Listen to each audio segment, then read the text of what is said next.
Nothing like some righteous indignation from the All-Star game. That's always fun. Welcome into Pickaxe and Roll, brought to you by good friends here at Mile High Sports. I am your host, Ryan Blackburn, at NBA Blackburn on Twitter, part of the Mile High Sports Podcast Network, and I am here. I'm ready to discuss this weekend as we had some very, very interesting things from the All-Star game that came out, and a lot of interesting perspectives.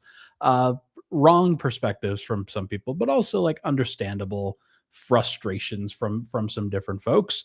We're going to talk about it. We're going to talk about it for sure. Just realized I had the wrong background in here. There we go. The All-Star game and the opportunity for all of these players to get a little rest in between playing a whole bunch of games, doing a whole bunch of things, playing like they're trying to play really hard for your team. And now it has been turned into this social contract for people and for stars and for Nikola Jokic, among others. And so we're going to talk about it. We're going to talk about what the actual obligations for these guys are. My perspective on this has shifted a little bit as I've seen a whole bunch of brushback for Jokic, for Luka Doncic specifically. There's been a lot of different conversations about how like there's a lot of stuff that we'll get into. I'll just say that. First segment, we're going to talk about the results and what happened. Second segment, we will discuss the social contract of the All-Star festivities. And final segment, we're going to go over who would be the next Nugget to make an All-Star game. Is that player even on the roster? We will discuss what happens there. But first, we got to do the All-Star game and what ultimately was the format. So basically, if you were unfamiliar, if you didn't pay attention, if you were caught by surprise from what happened this weekend, Nikola Jokic and Jamal Murray both made the All-Star game. It was great. They both deserved it. It was very clearly like if you're voting in the best players, then Jokic was the best player in the world, and Jamal Murray was borderline top 10 for the overall level of impact that he provided for the season. A lot of metrics even have him top 5, which is, I mean, that's probably a bridge too far, but I mean, he was playing at a very high level for a lot of this stuff. So really good to see him get the credit there. Unfortunately, the weekend didn't really go well for the Nuggets specifically, and for Nuggets fans specifically. If you wanted to see those guys shine at the All-Star break, it wasn't the best showing. It just wasn't. And like, it sucks. It's if you want to support those guys, if you want to put them in like have them put on for the world and put on for the nation and the fans and whatnot, that wasn't exactly what happened. Saturday night, Jamal was in the 3-point contest, didn't go that well. I think Dame won the 3-point contest, and there was a lot of conversation after the All-Star break where Dame was like, he posted a screenshot of, hey, we got to get Steph involved, we got to get Clay involved, we got to get Book, and then we got to get some other guys who actually deserve to be there involved. And that was interesting.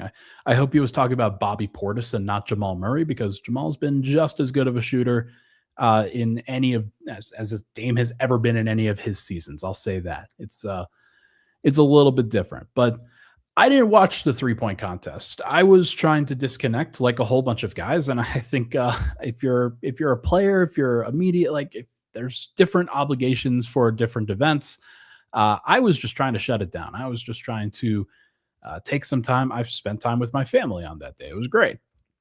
And then Sunday rolls around and we have the All-Star game, and that format was as follows. There were 3 different teams that were constructed from a list of about 24 different players at the start. I think it ended up being like 25 or 26 because of the actual All-Star and injury replacements and things like that. And I think Team World had 9 guys that were active, and you understand why now that Jokic and Luka didn't play that much after the first game. Actually, they didn't play at all after the first game.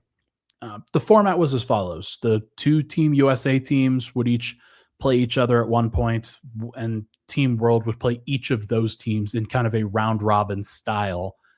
And that would ultimately lead to whichever of those teams was like the top 2, then those groups would play in a final, and that would ultimately decide the winner. And so Team USA Stars, I think, won. It was the Stars and the Stripes, which is hilarious. Great. Everybody gets super patriotic at this thing. It's once you involve international competition, everybody's like, oh yeah, put on for your team, put on for the world, put on for the fans. It's wild how that happens. I was a little bit skeptical that it would raise the actual level of competition, but it did, and it clearly did. And Team World struggled for it. Already you had Giannis and Shai Gilgeous-Alexander out due to injuries. And in that starting lineup, you would have had those two, Victor Wembanyama, who played really hard, Jokic, and Luka.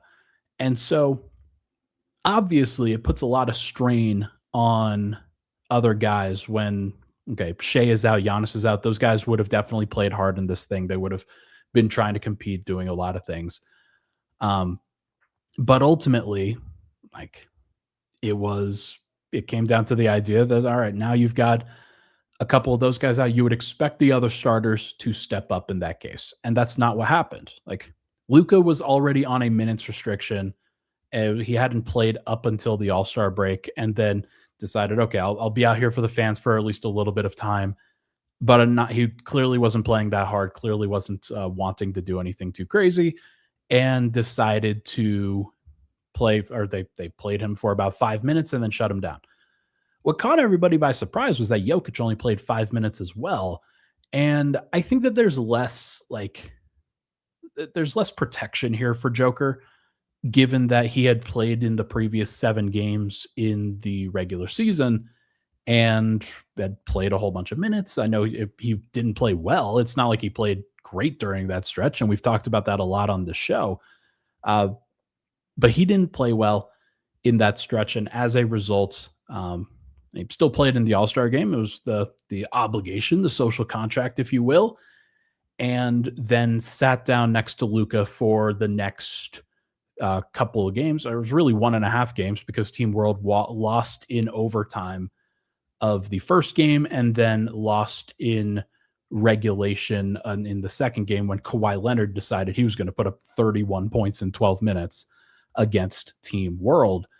And that really stood out, obviously. It's a really tough loss for both of those. In both of those cases, Jamal Murray was on the floor for each of them. Like, Joker during that stretch when he was out there basically did nothing. He took one shot. He grabbed a couple rebounds.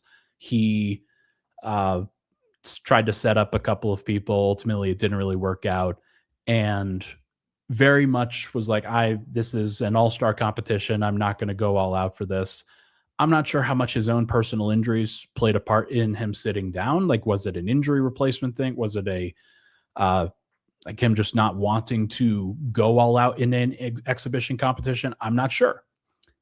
But that's what happened.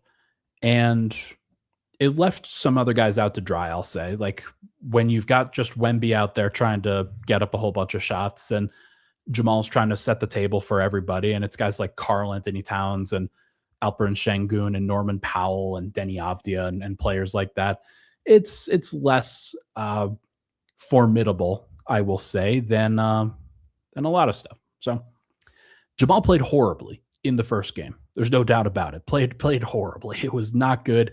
He looked flustered and bothered by some of the athleticism and just made some mistakes out there. And ultimately, kind of the walk through between, okay, is this going to be an exhibition competition? Is this going to be a really tough game? He was guarded by Cade Cunningham in that first game, and then was guarded by, who was actually on the other team that guarded him? I guess it was it Booker? No, yeah, I think it was Booker and maybe Brunson a little bit. So like he got going when he was guarded by Brunson, but like really it's just a lot of cross matching, and he set the table for Wemby reasonably well and made a couple of threes in that second game, but ultimately didn't do that great. And he got trucked by Jaylen Brown. Oh, actually, I guess it was Jaylen Brown in the second game, which was a much harder competition. Yeah, like it's a lot there. So he got crushed in one of the contests by Jaylen Brown, and that led to a run out for the other team. and ultimately Team World lost and they were eliminated. They did not have to play in that third game. If they had, I don't think that Jokic would have played. Certainly, like Luka wasn't going to play, and it put a lot of pressure on some of those other guys to put on, and ultimately it just didn't happen. So, yeah, Team World looked pretty bad.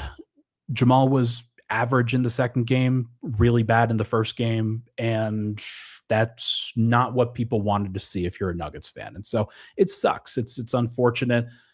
Now the rest of the competition was really good. The games between like the first game between the Team USA teams was pretty good. The final between those two teams was not good. Like the younger team, the Stars, outpaced the Stripes really strongly. It was very quick, very evident. Anthony Edwards did a great job in that one. He was the All-Star Game MVP. Lots of other guys were able to get up and down. Cade Cunningham. Was it Devin Booker? I don't remember, but it was a pretty clear delineation, I think, between the older generation, where you've got guys like Kevin Durant, Kawhi Leonard, LeBron James on that side, and the younger generation, where they had the energy for that next game. So it's interesting to see, but I do think that the like for Nuggets fans, it's unfortunate what you watched. It's unfortunate what you saw. The rest of the league, I think, should be relatively happy about the level of competition, about what ultimately was pretty solid. Like it was a pretty solid competition for everybody involved. And so unfortunately what that did was it put a pretty strong spotlight on Nikola Jokic and Luka Doncic and them kind of shutting it down after that. I don't know if that's what should happen. And so I'm going to talk about that in the second segment, but unfortunate debut for Jamal Murray in his first All-Star game. We'll see if he can get back and pay some retribution for that in future years. But Nikola Jokic, he will probably be back. And this is probably going to be an ongoing issue because I don't think that they're going to do away with this format. They saw some competitive fire from a lot of people, and the hope is that Giannis and Shea are healthier going forward, and maybe Luka isn't on a minutes restriction going forward. Maybe Jokic isn't coming off of an injury going forward, and then you get the literal top four players in the NBA. You get them playing pretty hard, or at least two of them playing pretty hard, and the others at least playing during that stretch. So we'll see what happens, but let's take a break. When we come back, I want to talk about the social contract. I want to talk about what is the actual obligation here and the questions that are raised for Nikola Jokic and Luka Doncic and guys of that nature who, like, I'm not sure how much of an obligation they actually have to this thing. We'll talk about it next year on Pickaxe and Roll. But first, I want to talk to you guys about the Vimos app. This last week was Valentine's Day week, Valentine's Day weekend, and obviously All-Star weekend. And if you were in a different city for that, if you were traveling, if you were just going out, if you're doing something that you don't normally do, you might have messed up and screwed up and tried to find a different venue that you were not expecting, or maybe there was a drink that you're looking for and you couldn't find it at a certain venue, things like that, or maybe you just wanted to connect with some different folks. If that was the case, or if you want to have not have those problems going forward, you should definitely consider the Vimos app. In their own words, Vimos is trying to connect customers to venues in a unique way through their app platform. It's a digital wallet that remembers your habits and actually delivers the brands and the venues for your night out that you actually want. In one place, consumers can pay for their food, their drinks, redeem offers, set up different events, and do contactless payments. You need to scan your ID at an event. Do it at the Vimos app, within the Vimos app, without actually handing somebody your ID. It works for business owners as well. Vimos can help manage security, verification, and risk all in one place. So make sure to check out the Vimos app, spelled Vemos, and have a better night out. We'll be right back here on Pickaxe and Roll.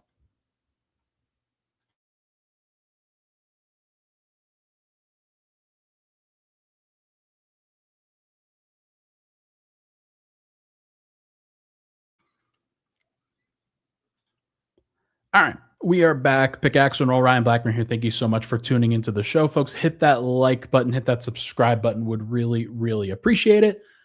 Let's discuss what the social contract actually is for All-Star Game. There's been a lot of focus on making this thing more competitive. There's a lot of focus around every platform, basically, whether it's baseball, NFL, NHL, or basketball, about trying to generate a game that is worth watching for the fans. And the NBA has, of course, gone through different iterations of this. They've tried different things.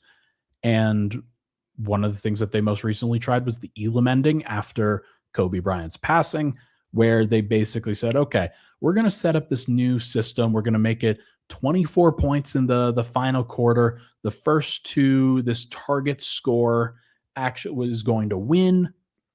And you're going to be playing in competition to try to like it's in celebration of this person, of this this idea of bringing more competition to the game. And it worked. It worked for a year, maybe two. And then after that, it got a little bit more shaky. And we've been doing the Elam ending for a while at the All-Star Game. And ultimately, it hasn't really yielded that much in the years since. After 2020, 2021, 2022, 2023, 2024, like all of these years, it's gotten progressively worse again, where guys are just jogging up and down the floor and they're trying to do it for charities. And guys just don't want to do that. They are like not super amped up about it. And like, these are guys like Anthony Edwards who are also like, have also been in this case, have also been in this situation where they're like, I guess I'm not going to try. But now that it's more Team USA versus Team World oriented, there is a more, there's more juice to it clearly. And a lot of these guys, and especially when you look at the top of MVP races and things of that nature, who's won the MVP in each of the last few years? Shea's Canadian. Jokic is Serbian. Embiid is, he's from Cameroon and was French and now is playing for Team USA. So still international, I'd say. Jokic, Serbia, Jokic. Giannis in 2020, Greek. Giannis in 2019, Greek. You have to go back to 2018 with James Harden to get the last MVP and the last like highest levels of excellence in competition to be somebody that's actually from the United States. And so we've had this transition and this feeling over the course of these last few years that there is a battle between the international game and the United States. And the way that the NBA is kind of being played, there's a lot of folks that are not like happy about this conversion. And if you're a Nuggets fan, you're like, what the hell? Like, we're very happy about it. Definitely, absolutely very happy. I mean, look at what Jokic has done for the Nuggets. Look at what he's done for the league. And there's definitely a brewing competition. And so that's why they changed this. And ultimately, it did work for a lot of people, except for Jokic and really Luka and those guys that are, it's still an all-star game. It's still an exhibition game at the end of the day. And I understand it from that perspective. Those guys were hurt, dealing with injuries, definitely like not going to try to go all out in a situation where like there is an opportunity for injury. There is an opportunity for like taking away from what is going to be a long season. They've obviously dealt with significant things before. And Jokic fought his way back to get on the court. Didn't ultimately work out great in these last 7 games for Denver, but like he's out there. He's trying. He's clearly trying.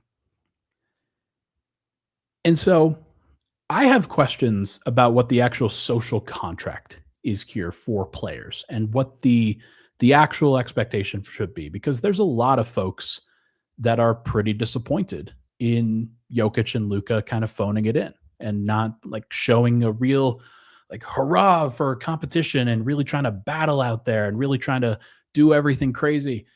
And I just don't see it as that big of a deal. I don't. Like, they are 2 out of 24, 25, 26 players. And now you could say, but they're the best players. They're the ones who are featured. And I would say, really? Like, they're the ones like, Luka just got traded like a year ago. He just got traded. He just got uprooted from his place, like against his will, and traded. And now he did get traded to the Lakers. He did get and put into a pretty good position for himself. But before that, the NBA and its media partners went out of the way to heavily criticize his defense all the way through that championship or the playoff run that they made to the NBA Finals, and him being criticized like crazy.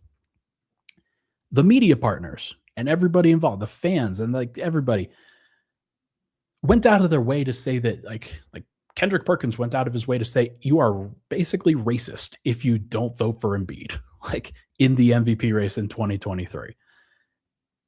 And fans are following this up and like parroting these same things of like, oh man, it's just race. It's like, it's insane. Like people have gone out of their way to denigrate these guys at every turn.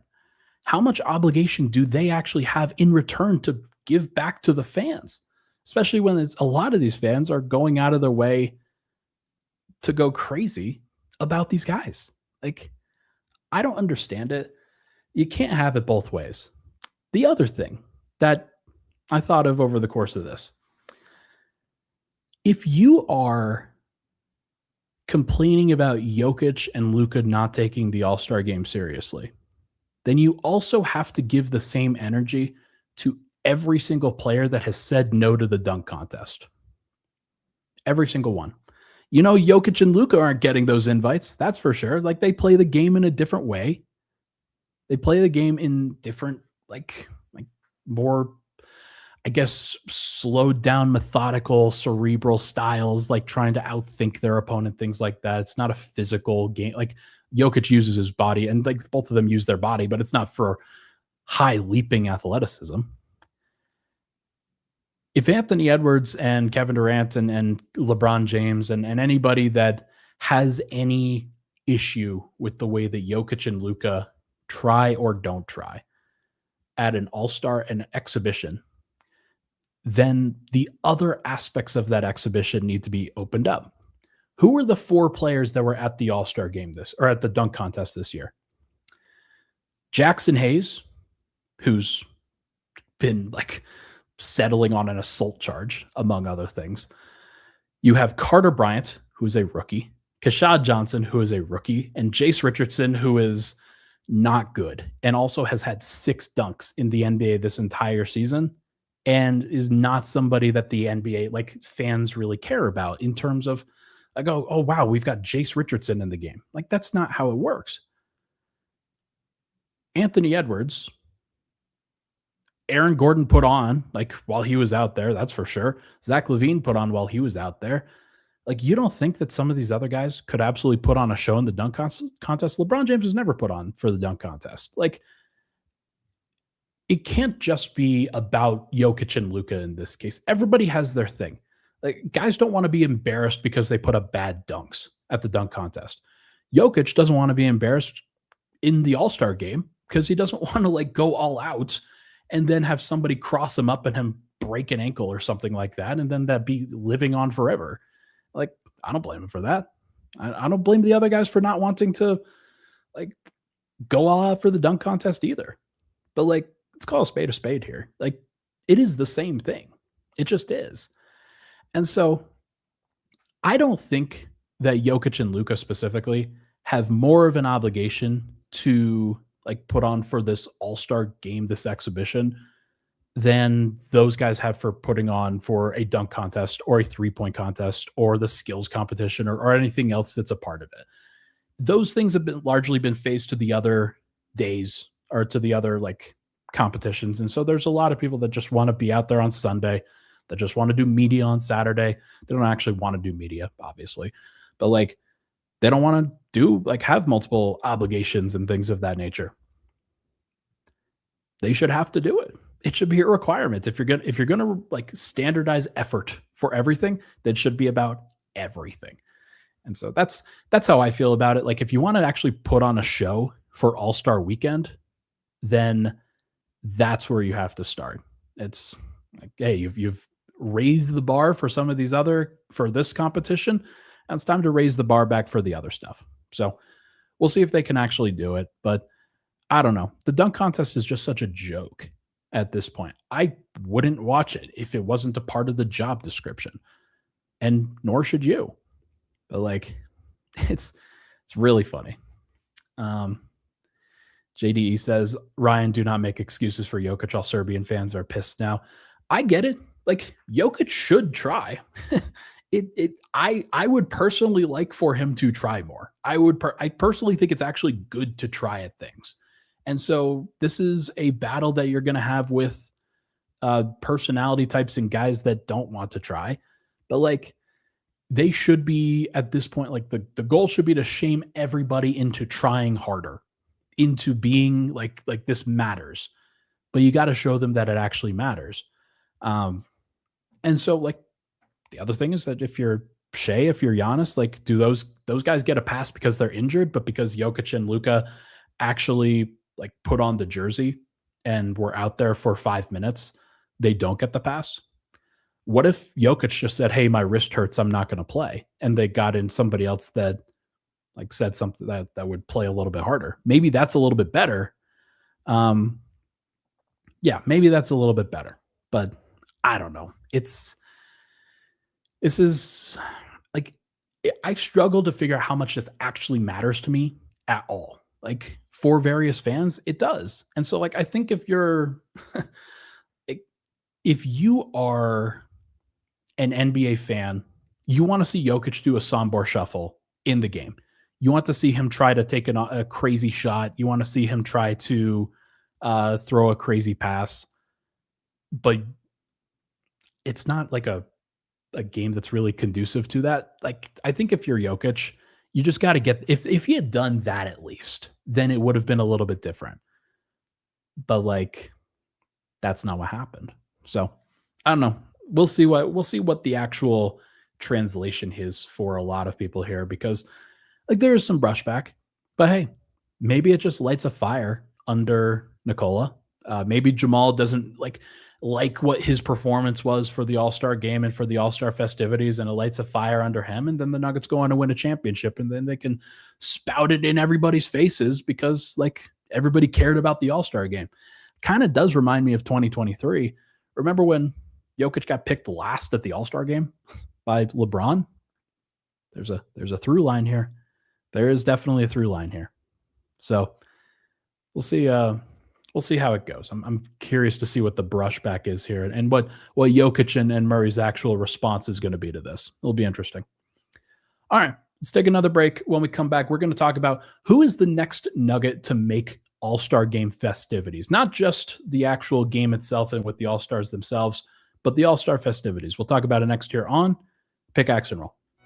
When I go to court, these aren't my clients. These are my friends. These are people that I believe in. And they have one shot, just one shot for justice. If they've come to me and we've gotten to trial, their life has been turned upside down in some awful way. And I am their only hope. I need to be their champion, to quote Prince Oberyn from Game of Thrones. They need someone in this trial by combat that can fight for them. I'm all they have. So if I haven't put the time in, if I haven't trained, if I haven't humbly looked in the mirror and thought about ways I can be better, and I don't present my best self in court, then I failed them. And that's what motivates me as a trial lawyer, because when this is over, that client goes home. And if I haven't done my best for him, if I haven't been his champion, then I've failed.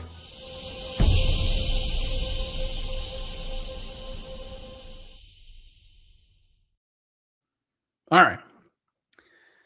We're back. Pickaxe and Roll. Ryan Blackburn, thank you so much for tuning into the show. Hit that like button, hit that subscribe button. Would really, really appreciate it. Let's wrap up this show by discussing the next nugget that will potentially make the All-Star game and how cool that would be. How cool that would be for a lot of people if it's not just Jokic, it's not just Murray. Cody says, hey, Spencer Jones was marketing himself during All-Star weekend so much, may not need an NBA contract anymore. Yeah, the Nuggets are probably like, hey, go make some money with the league, man. And then we'll just give you the minimum. That'll be great. Yeah, that's there's something to it. I hope that everybody, like, I hope that he continues to make the connection. It would be great. We will see what ultimately happens with it and who actually gets there. But I think so. Aaron has already been like, it's not for the Nuggets, unfortunately, which is, it's too bad because I think of him as more of a Nugget than I do as a member of the Orlando Magic now. Like, he's won a championship with Denver, but so many of his all-star moments and some of his flashes in terms of the best dunks that he's ever have been with the Orlando Magic. So is what it is. A real one is in here crying about Murray's performance in the All-Star game. That sounds about right. sounds about right. Peyton Watson is the one that I think a lot of people are focused on. That's the one that a lot of people are focused on for sure. I don't know what's going to happen. Like, we still have a lot of questions to answer in terms of who's actually going to be on the Nuggets All-Star or on the team at that point. Assuming that everybody currently on the roster is back, like, you can't assume anything. Like, some guys will probably be gone, but I'm going to sneeze. Crap. It went right past me. Crap. Great. Peyton Watson, I think, is the one that a lot of people are talking about. And I think it makes a lot of sense because he has had the growth that he has had. The points per game is definitely a thing. Like, once you get to that specific level in terms of points, then that's where people start to have some questions about, okay, what are you what are you potentially jumping on for? I think that if you are the Nuggets, you probably have to keep Peyton, obviously. And this is a conversation that we will continue to have. I think that if they can really amp it up, but here's the other thing. Like, here's the actual other thing that we have to discuss. For Jamal to make the All-Star team for the Nuggets, like, for a full season, he had to actually be above the threshold of where Peyton's averages were for the last few weeks. Let's actually go over that. I want to share those numbers with people because there's still a level that Peyton would have to exceed past in order to actually jump into it. Peyton Watson, over the course of we'll just say January, when he was really amping it up. Over the course of January of this last year, 21.9 points, 5.5 rebounds, 3.0 assists, 59.6% true shooting, 49% from the field, 46% from three. If Murray had done that for a full season up until the point where he was like potentially being voted in for an All-Star game, he wouldn't get in. Like, it's good, not great numbers. And so there is something to be said about, okay, it may not be Peyton. Like, that might be the level that he tops out at is like really good, sub All-Star level, not quite there, but could potentially make it as an All-Star replacement or something of that nature. There's also the possibility that this is Peyton Watson's fourth season. What does it look like in year 7, year 8, year 9? It might have be like way higher than what I've stated here. So we'll ultimately see whether he can raise that bar at least a little bit, but I'm curious whether that's actually a thing or not. Apparently, Tim Hardaway Jr. did not get an invite for the 3-point contest, which is annoying because Tim made a very large amount of 3-pointers, certainly more than Bobby Portis did this past year, and he absolutely deserved to be there.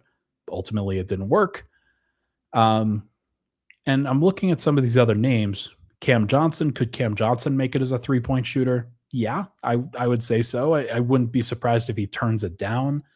I actually don't know if he's ever participated in a 3-point contest before, but if he had an opportunity, maybe he would go. Maybe if it was in a local city or a place where, like, hypothetically next year, I think Cam Johnson, I'm not sure if he has a home in Phoenix still. He was drafted there. Obviously, he spent a few years there. If he still has a home in Phoenix and he had a really great shooting season for the Nuggets leading up to next year, then maybe he would say yes and he could actually just like hang out at his house, hang out at his place, and then Phoenix is the place where the All-Star game is at. So maybe that would make some sense.